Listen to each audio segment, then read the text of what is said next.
Hi കൂട്ടുകാരെ, പുതിയൊരു വീഡിയോയിലേക്ക് എല്ലാവർക്കും സ്വാഗതം. അങ്ങനെ അലീന ബാലചന്ദ്രനും കൃഷ്ണയും ബബിതമോളൊക്കെ വരുമ്പത്തിന് നല്ല അടിപൊളി ഭക്ഷണം ഉണ്ടാക്കി വെക്കുകയാണ് കേട്ടോ. എന്നാൽ ഈ സമയം ഇതൊന്നും കണ്ടിട്ട് പിടിക്കില്ല വൈജയന്തിക്ക്. കാരണം വൈജയന്തിക്കാണെങ്കിലോ ഓരോ ദിവസം ചെല്ലും തോറും തൻ്റെ മക്കളും തൻ്റെ ഭർത്താവും ആ വീട്ടിലുള്ളവർ എല്ലാം അലീനയെ സ്നേഹിക്കുന്നത് കാണുമ്പോൾ ഇവളെന്തോ കൈവിഷം കൊടുക്കുന്നുണ്ട്. അതുകൊണ്ടാണ് എല്ലാവർക്കും ഇവളുടെ സ്വഭാവം തിരിച്ചറിയാത്ത എന്നൊരു തോന്നൽ വൈജയന്തിക്കുള്ളിൽ വന്നു തുടങ്ങണം കേട്ടോ. അങ്ങനെ പിന്നീട് വൈജയന്തി എന്ത് ചെയ്യും, അലീന ഉണ്ടാക്കി വെച്ച ഭക്ഷണത്തിൽ ആരും അറിയാതെ നല്ല എരിവും പുളിയും ഉപ്പും ഒക്കെ ചേർക്കുന്നുണ്ട് കേട്ടോ. പിന്നീട് അലീന വാഷിംഗ് മെഷീനിലോട്ട് ഡ്രസ്സ് കൊണ്ടിടാൻ നേരം അലീനയോട് വൈജയന്തി പറയാണ്, എങ്ങോട്ടാ മോള് പോകുന്നത്?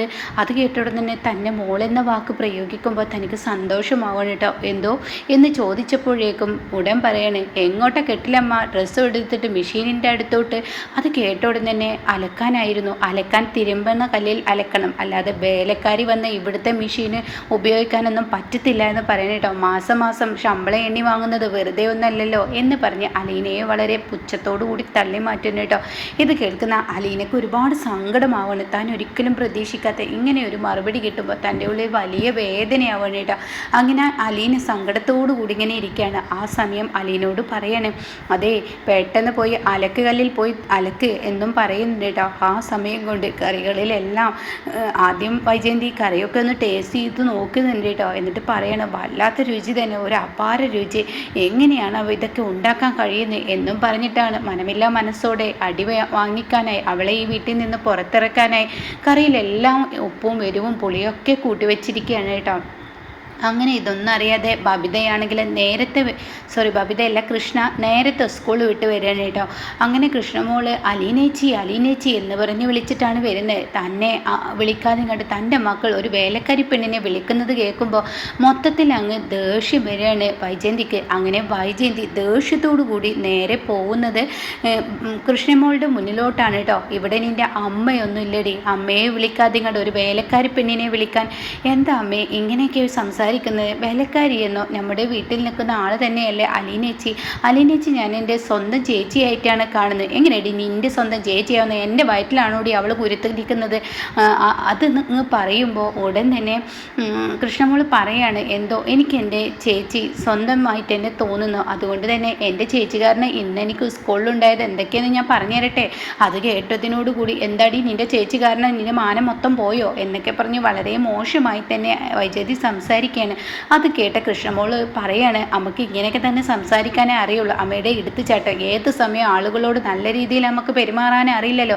ഞാൻ അനുഭവിക്കുന്ന വേദന അമ്മ ഒന്ന് മനസ്സിലാക്കണം. ഇത്രയും നാളും നീ എന്ത് വേദനയാണ് അനുഭവിച്ചത് എന്ന് പറയുമ്പോൾ എനിക്കിപ്പോൾ നല്ലൊരു ബെസ്റ്റ് ഫ്രണ്ടിനെ എല്ലാം കൊണ്ടും നല്ലൊരാളെയാണ് എനിക്കിവിടെ കിട്ടിയിരിക്കുന്നത്. ഒരു അമ്മയായും അച്ഛനായും ഒരു ബെസ്റ്റ് ഫ്രണ്ടായും ഒക്കെയാണ് അലീന ചേച്ചി ഇപ്പം ഞാൻ കാണുന്നത്. എന്നാൽ എൻ്റെ ആവശ്യമില്ലല്ലോ, ഞാനിവിടെ നിന്ന് ഇറങ്ങിപ്പോ. എൻ്റെ പൊന്നമ്മേ, അമ്മയോട് വഴക്കിടാനെന്നല്ല ഞാൻ വന്നത്. ഞാനിന്ന് അലീനേച്ചി കാരണം എനിക്ക് സ്കൂളിൽ ഒരു കഥാപ്രസംഗം എഴുതി തന്നിരുന്നു. അതിലെനിക്ക് നല്ല അടിപൊളിയിൽ തന്നെ ഫസ്റ്റോടു കൂടി ഞാൻ അതിൽ വിജയിച്ചിരിക്കുന്നു എന്നൊക്കെ ഇങ്ങനെ പറയുമ്പോൾ, അതാണോ ഇപ്പോൾ അത്ര വലിയ കാര്യം എന്ന് പറഞ്ഞ് പുച്ഛിച്ച് തള്ളുമ്പോൾ, ഇന്നേ വരെ അങ്ങനെ ഒരു സമ്മാനം എനിക്ക് കിട്ടിയിട്ടില്ലല്ലോ, അങ്ങനെ ഒരു ഫസ്റ്റ് പ്രൈസ് ആ സ്കൂളിൽ എനിക്ക് കിട്ടിയിട്ടില്ലല്ലോ. അത് വായിച്ചു കേട്ട് എല്ലാവരും അത്ഭുതത്തോടു കൂടി നോക്കി നിൽക്കുകയാണ്. അങ്ങനെ അലീനയെ തിരക്കി കൃഷ്ണ വൈജയന്തിയെ തട്ടിമാറ്റി അവിടെ നിന്നും പോകുമ്പോൾ അലീന അലക്ക് കല്ലിൽ തിരുമ്പുന്ന ആ രംഗാണ്. എന്നാൽ വൈജയന്തി പിറകെ പോവാണ്. അപ്പോൾ അത് കാണുന്ന കൃഷ്ണമോൾക്ക് ഭയങ്കര സങ്കടമാവാണ്. എന്തിനാ ചേച്ചി ഈ കണ്ട ഡ്രസ്സ് ചേച്ചി അലക്ക് കല്ലിൽ തിരുമ്പുന്നത്? ഇവിടുത്തെ പണിയെല്ലാം കഴിഞ്ഞതിന് ശേഷം ചേച്ചി ഇത് തിരുമ്പൊന്നും വേണ്ട, ഇവിടെ അതിനൊക്കെ വാഷിംഗ് മെഷീൻ ഉണ്ടെന്ന് പറയുമ്പോൾ, അത് വേണ്ട മോളെ, ഞാൻ തിരുമ്പിക്കോളാം, നിനക്കെന്താടി അവൾ അലക്ക് കല്ലിൽ തിരുമ്പുന്നതിന് കുഴപ്പം, എന്നാൽ നീയും കൂടി അങ്ങ് സഹായിച്ചോ എന്ന് പറഞ്ഞ് ഒച്ച എടുക്കുന്നു കേട്ടോ. അപ്പോഴേക്കും ബാലചന്ദ്രനും എത്തണോ? എത്തിയോ? ഇനിയിപ്പോൾ അലക്കുകല്ല് തിരുമ്പുന്നത് കണ്ട ഇയാൾക്കും തുടങ്ങും ഇനിയിപ്പോൾ അവളോട് സിമ്പതി. അത് കാണാൻ നിൽക്കുന്നതിനേക്കാൾ നല്ല താൻ തൻ്റെ പണി നോക്കി പോകാൻ നല്ലതെന്ന് കരുതിയിട്ട് അകത്തോട്ട് കയറി പോകുന്നുണ്ട് കേട്ടോ. അപ്പോഴേക്കും ബാലചന്ദ്രനെ കണ്ട കൃഷ്ണമോൾ ഓടി വന്നിട്ട്, അച്ഛാ അത് കണ്ട ചേച്ചി വാഷിംഗ് മെഷീനിൽ തിരുമ്പാതെ അവിടെ കിടന്ന് തിരുമ്പുന്നതെന്ന് പറയുമ്പോൾ, എന്താ അലീനെ നീ കാണിക്കുന്നത്? ഈ കണ്ട ഡ്രസ്സുകൾ നീ അലക്കുകല്ലിലിട്ട് തിരുമ്പുന്ന കല്ലുമ്മയിട്ട് തിരുമ്പിക്കഴിഞ്ഞാൽ എത്ര നേരം നീ കിടന്ന് അവിടെ കഷ്ടപ്പെടണം, അതിലോട്ട് ഇട്ടേ എന്ന് പറഞ്ഞ് വഴക്ക് പറഞ്ഞിട്ട് കുളിച്ച് വരാൻ പറയാൻ കേട്ടോ. എന്നിട്ട് ബാലചന്ദ്രൻ പറയുന്നുണ്ട്, ഇന്ന് നന്നായി വിശക്കുന്നുണ്ട് മോളെ, എല്ലാവർക്കും ഭക്ഷണം എടുത്തൊക്കെ. അപ്പോഴേക്കും ബബിതയും എത്തണം കേട്ടോ. അപ്പോൾ ബബിതയും അലീനച്ചി എന്ന് പറഞ്ഞ് വിളിക്കുന്നുണ്ട്. ചേച്ചി ഇന്ന് നല്ല വിശപ്പുണ്ട്, ഇന്ന് വല്ലാത്തൊരു സ്മെല്ലുമുണ്ട്, ഈ വീട്ടിലോട്ട് കയറി വരുമ്പോൾ എന്തൊരു മണമാണ്, എൻ്റെ ചേച്ചി എന്ത് റെസിപ്പിയാണ് ഉണ്ടാക്കി വെച്ചിരിക്കുന്നത്.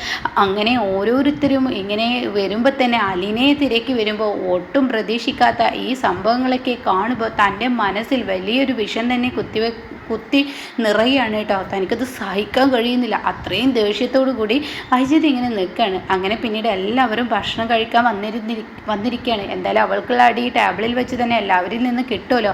വാനോളം അവളെ ഇങ്ങനെ പുകഴ്ത്തുമ്പോൾ തിരിച്ചടി ഇന്നത്തോടു കൂടി കിട്ടുമല്ലോ എന്നുള്ള ആ പ്രതീക്ഷയോടു കൂടി വൈജയന്തിയും എത്താണ് കേട്ടോ. അങ്ങനെ എല്ലാവർക്കുള്ള ഭക്ഷണം അലീന ഇങ്ങനെ വിളമ്പി കൊടുക്കുന്നുണ്ട്. അങ്ങനെ ചേച്ചി ഇന്നത്തെ ഭക്ഷണത്തിന് വല്ലാത്ത സ്വാദാണെന്ന് തോന്നുന്നു, മണത്തിൽ നിന്ന് തന്നെ അത് പിടിക്കുന്നുണ്ട് എന്ന് ബബിതയും കൃഷ്ണയും ഒക്കെ പറയുമ്പോൾ അത് ഏറ്റുപിടിക്കാൻ ബാലചന്ദ്രനും കേട്ടോ. ഇവിടെ എല്ലാവർക്കും ഇത് തന്നെയാണ് പറയാനുള്ളത് എന്ന് പറഞ്ഞിട്ട് ഓരോരുത്തരായി ഭക്ഷണം കഴിക്കാൻ ഒരുങ്ങുമ്പോൾ ബാലചന്ദ്രൻ പറയണേ, മോളെ നീ എന്താ ഇരിക്കാത്ത, നീ ഇരിക്ക്. അയ്യോ നിങ്ങളെല്ലാം കഴിച്ചതിന് അതെന്താ എവിടുത്തെ പരിപാടിയാണ് ഇവളെ ഇരുത്തുന്നത് എന്ന് പറഞ്ഞിട്ട് വൈജയന്തി ദേഷ്യപ്പെടുകയാണ് കേട്ടോ. ഇവിടെ വേലക്കാരി എല്ലാവരുടെയും ഭക്ഷണം പ്ലേറ്റൊക്കെ കഴുകി വെച്ചതിന് ശേഷം അടുക്കളയിൽ ഒരു മുക്കും മൂലയിലും പോയിരുന്ന് കഴിക്കട്ടെ. അത് കേൾക്കുന്ന കൃഷ്ണമോൾ അങ്ങനെയൊന്നും വേണ്ട. അപ്പോഴേക്കും ബാലചന്ദ്രൻ പറയണേ, ഇരിക്കും മോളെ, ഞാനാണ് എന്നോട് പറഞ്ഞത് എന്നും പറഞ്ഞിട്ട് അവിടെ പിടിച്ചിരുത്തുമ്പോൾ വൈജയന്തി അങ്ങ് തടയുകയില്ല. കാരണം അമ്മാതിരി പണിയാണല്ലോ വൈജയന്തി അവിടെ ആക്കി വെച്ചിരിക്കുന്നത്.